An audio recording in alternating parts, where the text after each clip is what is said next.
For almost 2,000 years, there's been this nagging question about one of the most beautiful books in the New Testament. What language was the Epistle to the Hebrews actually written in? Today, we're going to dig into this historical mystery, and trust me, the answer is way more interesting than you might think. I mean, it seems like a total no-brainer, doesn't it?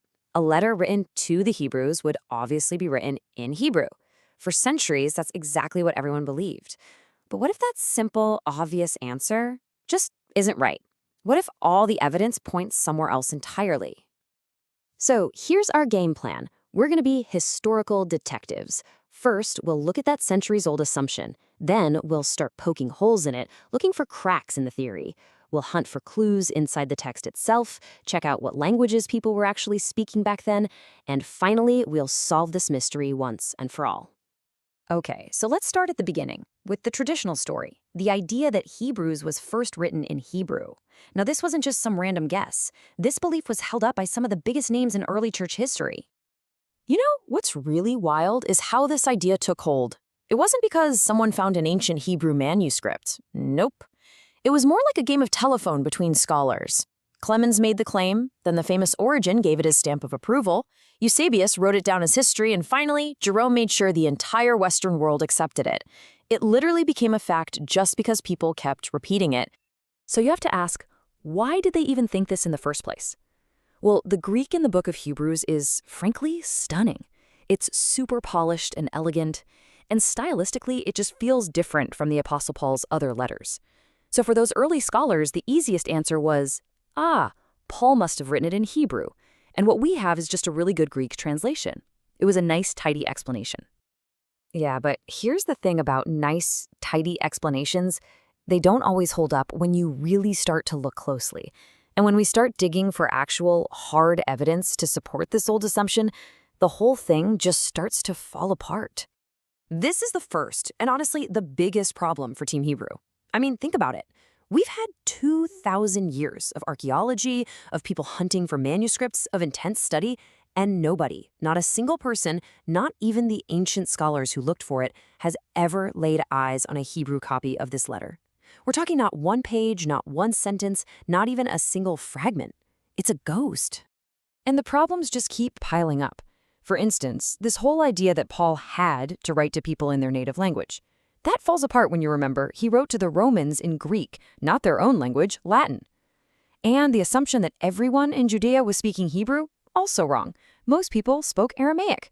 On top of that, Paul himself was from Tarsus, a major Greek-speaking city. This letter was meant for a huge audience all over the empire. And the one language that tied them all together wasn't Hebrew, it was Greek. Okay, so the external evidence is looking pretty shaky. But what if the answer has been hiding in plain sight this whole time? What if the author left linguistic fingerprints all over the document, basically telling us what language it was written in?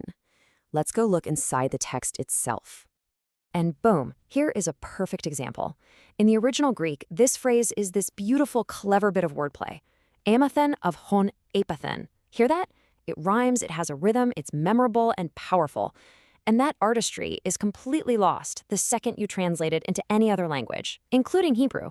This kind of clever writing is a huge clue that the author was thinking and writing directly in Greek. Now, this is where things get really, really interesting. The author does something that would be absolutely bizarre if he were writing to a Hebrew audience. He actually stops to explain the meaning of basic Hebrew names. Just look at this. The author goes out of his way to tell his readers that Melchizedek means king of righteousness and Salem means peace. Think about that. If your readers already speak Hebrew, this is totally pointless. It's like explaining to them what their own language means. Why would you ever do that? Right. It's the ancient version of this. Imagine you get an email in English from a coworker, and at the bottom there's a PS that says, by the way, CEO stands for Chief Executive Officer. You'd be confused, right? It makes no sense. The only logical reason to translate these Hebrew names is if you're writing in a different language, like Greek, for people who probably don't know Hebrew. The text itself is arguing against a Hebrew original. So the internal evidence is pointing very strongly towards Greek. But let's zoom out for a second and look at the bigger picture. What was the world actually like in the first century? What languages were people really speaking, even in a place like Judea? So the old assumption was that Judea was this little island where only Hebrew was spoken. But the reality? Not even close. It was a total melting pot. Thanks to Alexander the Great centuries earlier, Greek was the common language, the lingua franca of the whole Eastern Mediterranean. It was the language of business, of government, of culture. If you wanted to reach the most people possible, Greek wasn't just an option, it was the best option. And the proof is just everywhere. Major cities there had huge Greek populations. The Roman government ran its business in Greek. All the Jews who traveled to Jerusalem for festivals from all over the world, they spoke Greek. Get this, there were even Greek-speaking synagogues in Jerusalem. And in the book of Acts, when the Apostle Paul is arrested there, the crowd is actually surprised when he speaks in Aramaic because they all just assumed he'd be speaking Greek. All right, so we've looked at the old theory, we've found the flaws, we've analyzed the fingerprints inside the text, and we've put it all in its proper historical context. I think it's time to bring this investigation to a close and deliver the final verdict. So when you weigh all the evidence, the conclusion is, well, it's pretty clear. The idea of a Hebrew original, even though it was the belief for centuries, was really just an assumption made to solve a little style puzzle. There is zero manuscript evidence for it, and it goes against all the clues inside the text itself. The case for a Greek original isn't just strong, it's overwhelming. And look, this isn't just some dusty academic debate. It actually matters. Realizing Hebrews was written in Greek totally changes our picture of the early Christian world. It stops being this collection of small, isolated groups and becomes this vibrant, connected, international network that shared a common language. It shows us a world where a brilliant, complex argument written in beautiful Greek could spread like wildfire from one end of the Roman Empire to the other. And that kind of leaves us with one last thought, doesn't it?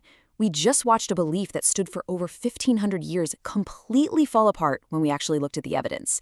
It just makes you wonder, what other settled facts that we all take for granted are really just old traditions, just waiting for someone to take a closer look?